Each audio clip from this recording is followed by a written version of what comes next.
Coba untuk lakukan ini. Time out.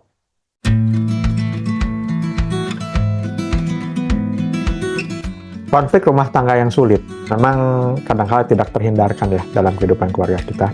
Ketika perselisihan kelihatan tidak selesai dibicarakan, walaupun udah 2 jam, 3 jam bicara, ketika salah satu mulai tertrigger meledak, atau ketika masalah yang sama terus-menerus berulang, cobalah untuk menghindari 4 hal ini. Yang pertama adalah saling diam. Karena merasa percakapannya jadi sulit, keduanya mulai diam-diaman. Mungkin Anda sedang menjaga supaya konflik tidak meledak dan rumah aman. Tapi mungkin juga sebenarnya Anda sedang frustasi. Kalau kata orang Tionghoa, bofat. Lalu Anda berdua menunggu siapa duluan yang memecahkan keheningan dan mulai bicara. Tapi bicaranya sih ya tentang hal-hal yang lain. Hal yang menjadi konflik tidak dibicarakan. Anda berdua merasa sudah baikan, dan hal yang sensitif itu pun tidak pernah dibicarakan. Sampai terjadi konflik yang berikutnya. Masalahnya, saling diam seperti ini tidak menyelesaikan masalah, hanya akan menumpuk masalah. Saat konflik berikutnya terjadi, seringkali ini menjadi bahan bakar untuk kemarahan-kemarahan yang meledak. Yang kedua, pergi liburan. Terkadang merasa hubungan begitu memburuk, lalu daripada membicarakan konflik ya, kita coba pendekatan distraksi seperti jalan-jalan, atau bahkan ajak liburan di tempat yang menyenangkan, di tempat yang jauh luar negeri. Terkadang dengan meluangkan waktu bersama, seakan-akan konflik itu menghilang dan perasaan menjadi senang. Tapi bisa juga justru liburan yang coba dijalankan menjadi salah satu liburan yang terburuk. Konflik masih terus terjadi dari hal-hal yang sepele yang terjadi sehari-hari. Terkadang berlibur memang bisa membantu, karena meredakan ketegangan, bisa menolong untuk bicara lebih baik. Tapi hal ini hanya akan efektif kalau masalahnya tetap dibicarakan dari hati ke hati. Sedangkan kalau hanya untuk distraksi saja, holiday hanya akan memperburuk masalah. Seperti diem-dieman tadi, sama persis ya. Masalahnya hanya akan menumpuk dan menjadi bahan bakar di konflik berikutnya. Nah, berikutnya adalah pergi dari rumah. Kadang seseorang begitu frustasi dan merasa butuh waktu sendiri.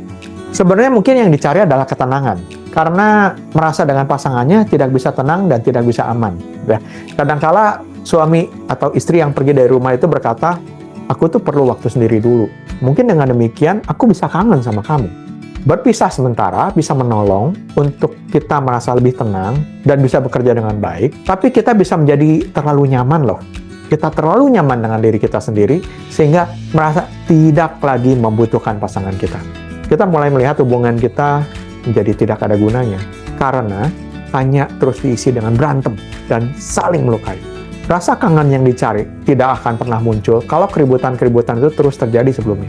Kecuali untuk sementara waktu yang memang sudah ditentukan bersama ya, suami atau istri ingin berpisah sementara dengan itikat baik, supaya masing-masing bisa sedikit memulihkan diri, bisa berpikir dengan lebih jernih sebentar, mendoakan mengenai apa yang bisa dilakukan untuk memperbaiki hubungan. Artinya komitmen itu masih sangat kuat. Ini mungkin masih bisa efektif ya, dengan catatan waktunya juga singkat ya. Paling beberapa hari sampai kurang dari sebulan lah. Nomor 4, kompensasi dengan cara yang tidak sehat. Nah, nomor 4 ini yang paling tidak boleh dilakukan ya Bapak Ibu ya. Merasa kesulitan menghadapi konflik, kita mulai mencari kompensasi yang tidak sehat. Misalnya, ngobrol dengan lawan jenis lain, curhat, cerita tentang masalah keluarga kita kepada lawan jenis kita. Nah, nggak jarang hal ini bisa menjadi bibit-bibit perselingkuhan yang membahayakan pernikahan Anda. Kompensasi lain yang sering dilakukan adalah minum alkohol. Masalah tidak akan selesai dengan minum.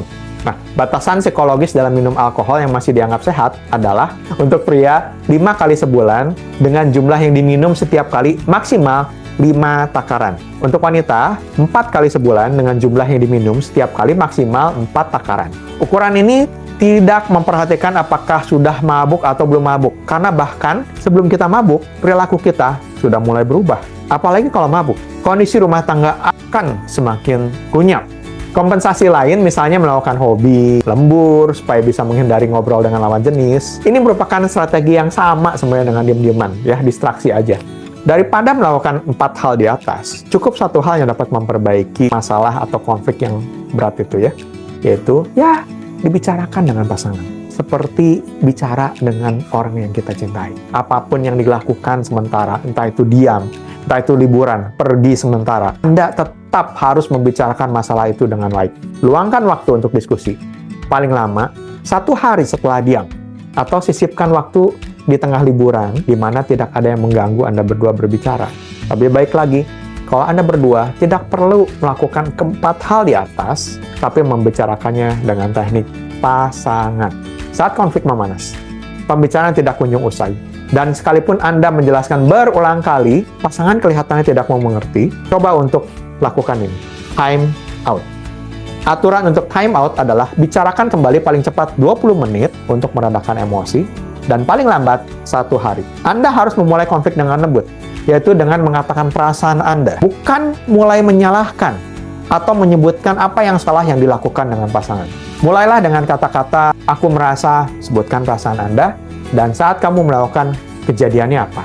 Hindari judgment, kritik, defensif, menyindir, supaya komunikasi ini tetap bisa berjalan dengan efektif dan situasinya kondusif. Dan bila Anda masih kesulitan untuk menyelesaikan dan memperbaiki hubungan, jangan ragu. Carilah konselor pernikahan yang berpengalaman dan efektif. Saya Danny Hen, salam pembelajar.